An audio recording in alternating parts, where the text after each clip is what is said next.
بسم اللہ الرحمن الرحیم۔ یہ جو مضمون ہے آپ کے سامنے میں پیش کرنے جا رہا ہوں، یہ ہمارے پیر و مرشد، ہمارے کرم فرما استاد الاساتذہ، نمونہ اسلاف، رشید الامت، شیخ المشائخ حضرت مولانا عبدالرشید صاحب المظاہری، شیخ الحدیث، مدرسہ اسلامیہ عربیہ بیت العلوم سرائے میر اعظم گڑھ کی اصل میں تحریر ہے۔ میں اس کو آپ لوگوں کے سامنے پیش کر رہا ہوں، اس کو سماعت فرمائیں اور مکمل فائدہ اٹھانے کی کوشش کریں، انشاءاللہ ہم لوگوں کو فائدہ ہوگا۔ خوف کی چیز اللہ کے سامنے پیشی کی فکر ہے۔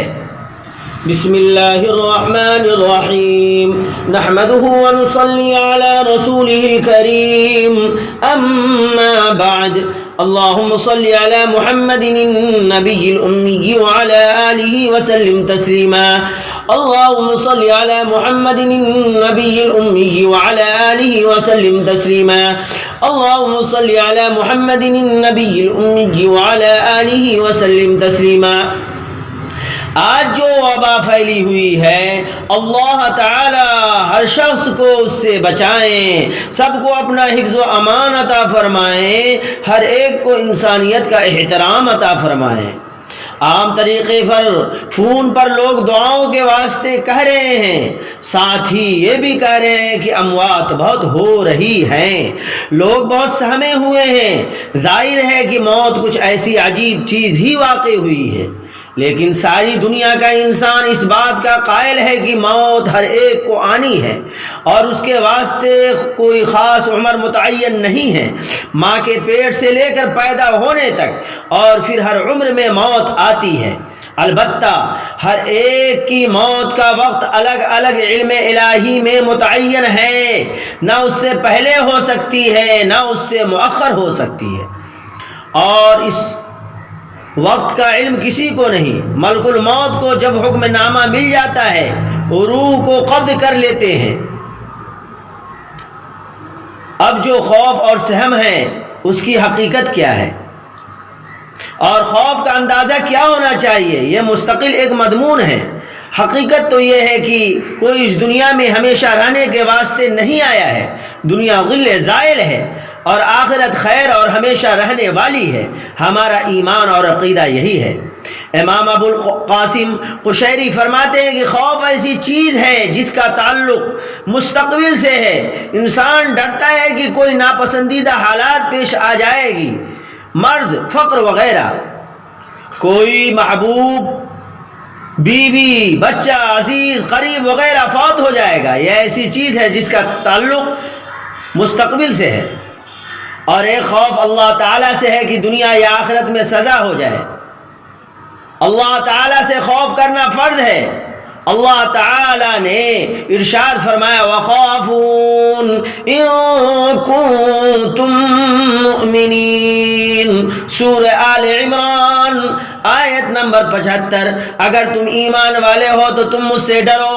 اللہ تعالیٰ سے ڈرنا مومن کی صفت ہے، اور اس پر اس کی مدح سرائی بھی کی گئی ہے۔ ارشاد ربانی ہے، یخافون ربہم، سورہ نحل آیت نمبر 5۔ کنز العمال میں حضرت انس رضی اللہ تعالیٰ عنہ کی روایت میں ہے، من بکا من خشیت اللہ غفر اللہ لہ، حدیث نمبر 9512۔ جو اللہ کے خوف سے رویا، اللہ نے اس کو بخش دیا۔ ابو عثمان فرماتے ہیں کہ سچا خوف یہ ہے کہ آدمی ظاہری اور باطنی گناہ سے پرہیز کرے۔ ذنون مصری فرماتے ہیں کہ جب تک لوگ خوف کریں گے، صحیح راستہ پر رہیں گے، خوف ہٹا راستہ گم ہو گیا۔ بشر حافی سے کسی نے کہا کہ ہم دیکھتے ہیں کہ آپ موت سے ڈرتے ہیں، تو فرمایا اللہ تعالیٰ کے سامنے پیشی کا معاملہ بڑا سخت ہے۔ ابن فورک فرماتے ہیں کہ میں موت سے نہیں ڈرتا، موت کے بعد آنے والے حالات سے ڈرتا ہوں۔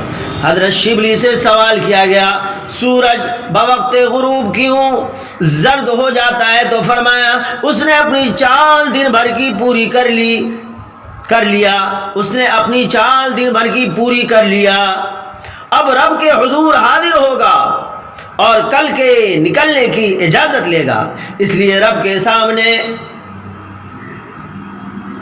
پیش ہونے سے ڈر گیا۔ اسی طرح جب مومن کے دنیا سے رخصت ہونے کا وقت قریب آ جاتا ہے تو وہ زرد ہو جاتا ہے، کیونکہ رب کے سامنے پیشی کا خوف اس کو ہوتا ہے۔ پھر سورج جب طلوع ہوتا ہے تو خوب روشن ہو جاتا ہے، پھر سورج جب طلوع ہوتا ہے تو خوب روشن ہو جاتا ہے۔ اسی طرح مومن جب قبر سے اٹھے گا تو اس کا چہرہ خوب چمک دمک رہا ہوگا۔ ابو سلیمان دارانی فرماتے ہیں کہ جس دل میں خوف نہیں وہ ویرانہ ہے۔ ان بیانات سے معلوم ہوا کہ خوف کی حقیقت کیا ہے اور اس کا محل اور اندازہ کیا ہونا چاہیے۔ اگر ہم اعمال آخرت میں سست ہیں اور یاد الہی اور فکر آخرت سے غافل ہیں، اللہ کے احکام کی پرواہ نہیں کرتے، آزادانہ زندگی بسر کرتے ہیں، تو یہ چیز انتہائی خطرناک اور خوف کی ہے۔ اللہ کے نیک بندے تو اعمال آخرت کرتے رہتے ہیں اور ڈرتے رہتے ہیں، مگر اس کے ساتھ اللہ تعالیٰ سے امیدیں بھی وابستہ رکھتے ہیں، عمل کے ساتھ امید کرتے ہیں، مد خیالی امید نہیں پکاتے۔ موت تو مومن کے لیے تحفہ ہے، بندہ کو اللہ سے ملاتی ہے۔ جو اپنی زندگی میں اچھے اعمال کرے گا اللہ اس سے خوش ہوگا اور انعامات سے نوازے گا۔ مسلم شریف میں حدیث ہے، رسول اللہ صلی اللہ علیہ وسلم نے اللہ کی قسم کھا کر فرمایا کہ دنیا کی مثال آخرت کے مقابلہ بس اتنی ہے کہ کوئی دریا میں انگلی ڈالے اور دیکھ لے کہ کس قدر پانی لے کر انگلی لوٹتی ہے۔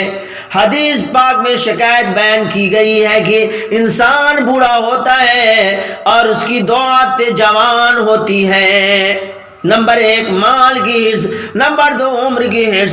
ہمارا ایمان تقدیر پر ہے، تقدیر پر ایمان نے مسائل کو حل کر دیا۔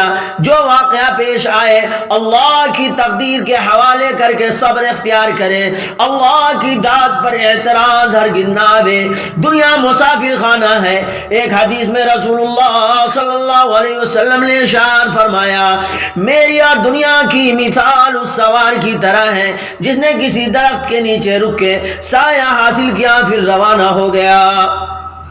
اصل حقیقت یہ ہے کہ دائر کی وبائیں بلائیں ہمارے لیے آزمائش ہیں اور ہمیں اپنے گناہوں سے استغفار کرنا چاہیے، اللہ تعالیٰ سے تعلق مضبوط کرنا چاہیے، موت سے پہلے موت کی تیاری کرنا چاہیے۔ اگر ہم نیک اور صالح رہیں آخرت میں ہمارے اعمال کے لحاظ سے ہمارے ساتھ برتاؤ ہوگا۔ موت تو لذتوں کو توڑنے والی چیز ہے۔ عاقل وہ ہے جو موت کو کثرت سے یاد کرے اور اپنی آخرت کی کھیتی آباد کرے۔ جس کا وقت آئے گا وہ جائے گا، جو رہے گا اس کا کفیل اور روزی رسا اللہ ہے۔ اللہ تعالیٰ سے دعا کرے کہ اس ملک مرد حفاظت فرمائے، اس ملک مرض سے حفاظت فرمائے، اس ملک مرض سے حفاظت فرمائے۔ جو لوگ مبتلا ہیں انہیں صحت عطا فرمائے۔ ہم سب کو اپنے غضب اور غصے سے اپنی پناہ میں لے لے، پورے ملک میں امن و سکون کا ماحول پیدا فرمائے، روزی اور عمر میں برکت عطا فرمائے۔ اللہ ہر چیز پر قادر ہے۔ جزا اللہ عنا محمد صلی اللہ علیہ وسلم۔